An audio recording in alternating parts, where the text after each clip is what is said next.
আসসালামু আলাইকুম শিক্ষার্থী বন্ধুরা।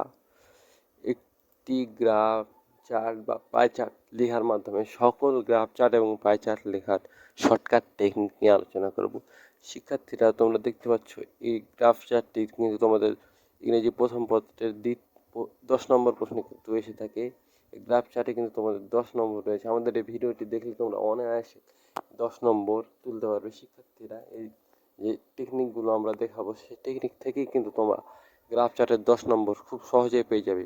ধাপ 1, প্রথমে 2টি বাক্যে আমরা গ্রাফ চার্টের বিষয়ে নিচের স্ট্রাকচারে সংক্ষেপে লিখব। দ্য গ্রাফ ইজ অ্যাবাউট অথবা শোস প্রশ্ন থেকে বিষয়বস্তু। In general the graph show and gradually improvement, the gradually decrease, the percentage, the number et cetera of উপরের প্রশ্নে, অর্থাৎ প্রশ্নে যা দেওয়া থাকবে, অর্থাৎ এখানে যেভাবে দেওয়া রয়েছে the number of people living below the poverty line in percentage, অর্থাৎ এটি হচ্ছে কিন্তু টপিক, এটি হচ্ছে মেন টপিক।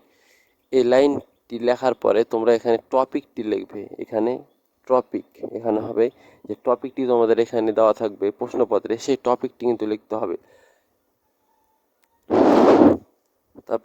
তারপর তোমাদের আমরা গ্রাফে দেখি ক্রমাগত এসএসসি পরীক্ষা দেওয়ার পাশের হার, এটি কিন্তু টপিকের কথা বলা হয়েছে। এবং দ্বিতীয় ধাপে এরপর আমরা গ্রাফের তথ্যগুলো নিচের ধারাবাহিকভাবে বর্ণনা করব। অর্থাৎ এই এখানে বাড়তি এবং কমতে, দেখতে পাচ্ছ এখানে 2000 সালে কিন্তু 68% ছিল এবং 2005 সালে 49, 1995 সালে 50.5, 2010 সালে 38। অর্থাৎ এগুলো কিন্তু সুন্দরভাবে কোন সময় কী ছিল সেগুলো কিন্তু লিখে দিতে হবে।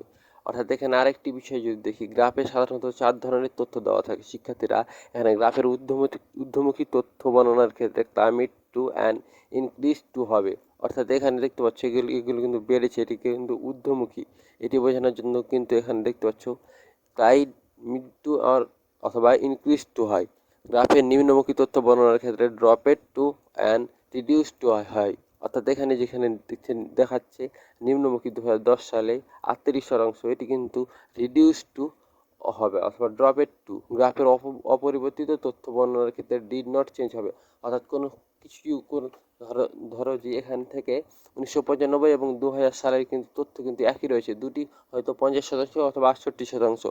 এখানে কিন্তু হবে ডিড নট চেঞ্জ, অর্থাৎ কোনো পরিবর্তন কিন্তু হয়নি। গ্রাফের ওঠানামা তথ্য বর্ণনার ক্ষেত্রে রাইজ অ্যান্ড ফেইল বসে, অর্থাৎ কোনো কিছু এখানে ওঠানামা করছে। অর্থাৎ এখানে কিন্তু দেখতে পাচ্ছ 50 থেকে কিন্তু 68 হয়েছে, আবার 49 হয়েছে, এটি কিন্তু ওঠানামা। এটির ক্ষেত্রে হবে এখানে rise and fall. Graph chart format, এখানে প্রথমে লিখতে হবে গ্রাফ সোর্স, যে সম্পর্কে গ্রাফটি আসবে। এখানে টপিকটি হচ্ছে এটি হচ্ছে, তোমরা কিভাবে বুঝবে সেটি হচ্ছে এখানে দেখতে পাচ্ছ উদ্ধৃতি চিহ্ন, এবং এখানে শেষও হয়েছে কিন্তু উদ্ধৃত চিহ্নের মাধ্যমে। শিক্ষার্থীরা, তোমরা লক্ষ্য করে দেখবে এখানে কিন্তু উদ্ধৃত চিহ্ন দেখতে পাচ্ছ। এটির মধ্যেকার লেখাটি এখানে তোমরা লিখে দেবে যে সম্পর্কিত গ্রাফটি আসবে। According to the graph the highest of, এখানে হাইয়েস্ট অর্থাৎ সবচেয়ে বেশি, এখানে এটি কিন্তু তোমাদের লিখে দিতে হবে সবচেয়ে বেশিটি। ইন দ্য ইয়ার অফ, গ্রাফের সর্বোচ্চ সাল অর্থাৎ সবচেয়ে বেশি যে সালটি 2000 সালে কিন্তু এখানে দেখতে পাচ্ছি সবচেয়ে বেশি, এটি কিন্তু দিতে হবে। তোমাদের প্রশ্নপত্রে যে গ্রাফটি থাকবে সেটি অনুসারে কিন্তু তোমরা এখানে লিখবে। And it was and the lowest percentage of in the year, গ্রাফের সর্বনিম্ন সাল। প্রথমে তোমরা লিখবে সর্বোচ্চ সাল এবং তারপর লিখবে সর্বনিম্ন সাল। অ্যান্ড ইট ওয়াজ তারপর এখানে লিখবে গ্রাফের সর্বনিম্ন সাল। From the graph we can see that, যে গ্রাফটি সম্পর্কিত গ্রাফের টপিকটি ক্লাইমেট টু অ্যারাউন্ড, তারপর পার্সেন্টেজটি দিবে ফ্রম দ্য ইয়ার অফ কি অ্যান্ড ইনক্রিজ, যত বেড়েছে সে পার্সেন্টেজ দেবে। অর্থাৎ এখান থেকে তোমরা দেখতে পাচ্ছ এখানে কিন্তু 50 থেকে কিন্তু 68% কিন্তু বেড়েছে। এখানে কিন্তু দেখতে পাচ্ছ এই শতাংশ থেকে এটির বিয়োগ ফলটি তোমরা এখানে কিন্তু লিখে দেবে।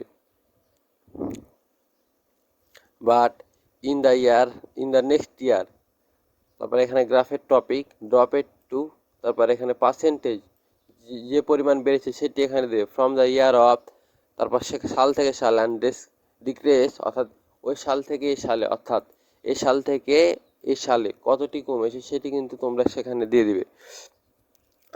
and it was in the year of, তারপর সে পার্সেন্টেজ এবং সাল, was recorded গ্রাফের সর্বোচ্চ, that was highest percentage of the graph, অর্থাৎ গ্রাফের হাইয়েস্ট যে পার্সেন্টেজ সেটি কিন্তু এখানে লিখতে হবে, গ্রাফের সর্বোচ্চটি। 10 দ্য গ্রাফ শোস, তারপর গ্রাফের টপিক রাইস অ্যান্ড ফল, প্রথম সালটি, তারপর প্রথম রাইস অ্যান্ড ফল লেখার পর প্রথম সাল দেবে এবং অ্যান্ড শেষ সাল কিন্তু দিয়ে দিবে, প্রথম সাল তারপর অ্যান্ড তারপর শেষ সালটি দিবে। শিক্ষার্থীরা এরপর আমরা দেখি একটি পাই চার্ট কিন্তু একই রকমের, পাই চার্টের শুধু কিছুমাত্র পরিবর্তন হবে, কিন্তু পাই চার্ট কিন্তু প্রায় তুলনামূলকভাবে কিন্তু একই।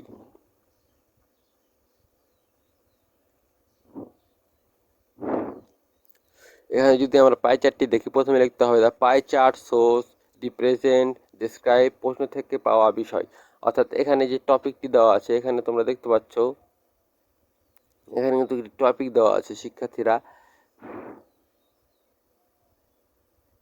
এখানে কিন্তু দেখতে পাচ্ছ খেলাধুলা সম্পর্কিত একটি টপিক কিন্তু দেওয়া হয়, এখানে কিন্তু উল্লেখ করে লেখা নেই। তারপরে কিন্তু এখানে দেখতে পাচ্ছ পার্সেন্টেজ অফ স্পোর্টস, এখানে কিন্তু এগুলো কিন্তু দেওয়া আছে, পার্সেন্টেজ অফ স্পোর্ট দেখতে পাচ্ছ এখানে badminton, cricket, football, golf, chess, এগুলো কিন্তু দেওয়া রয়েছে। তোমরা প্রথমে লিখবে the pie chart source represent, এখানে কিন্তু দেওয়া নেই, কিন্তু তোমাদের প্রশ্নপত্রে কিন্তু দেওয়া থাকতে পারে, দেওয়া থাকলে তোমরা লিখবে, আর যদি না দেওয়া থাকে তাহলে তোমরা দেখবে কি সেট টপিক দেওয়া আছে। এখানে দেখতে পাচ্ছ ফুটবল, ক্রিকেট, ব্যাডমিন্টন, এগুলো কিন্তু স্পোর্টস সম্পর্কিত বা খেলাধুলা সম্পর্কিত।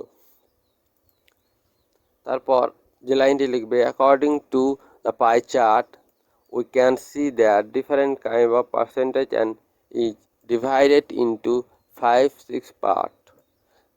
They are, তারপর প্রথম পার্সেন্টেজ, তারপর দ্বিতীয় অংশ এবং তারপর তৃতীয় অংশ এবং তারপর পঞ্চম অংশ।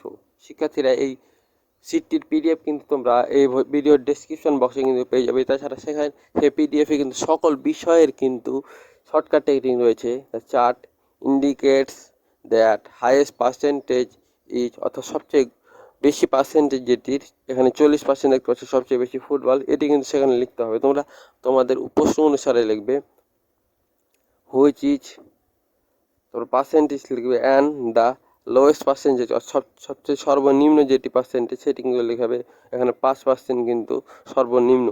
তোমরা তোমাদের প্রশ্ন অনুসারে লিখবে moreover the pie chart also show other information such as term of, বাকি অংশের নাম লিখবে, তারপর অ্যাট ইজ, তারপর percentage, next is the term of, বাকি অংশের নাম, which is, then is the term, বাকি অংশের নাম, which is, anyway we can clearly say that the pie chart show realistic picture of, প্রশ্ন থেকে পাওয়া বিষয়, যেটিতে বিষয় দেওয়া থাকবে সেটি লিখবে, অথবা দেওয়া না থাকলে তোমরা প্রশ্ন অনুসারে কিন্তু লিখবে, এটি লিখতে হবে।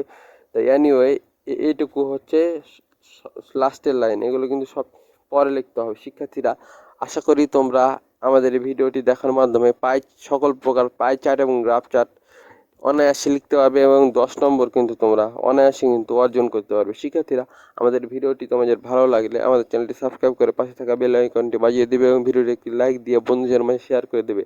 আর এই সকল ইংলিশ বিষয় সকল সাজেশনের কিন্তু পিডিএফ লিঙ্ক আমাদের ডেসক্রিপশন বক্সে দেওয়া আছে, সেখান থেকে কিন্তু তোমরা ডাউনলোড করে নিতে পারবে। ধন্যবাদ।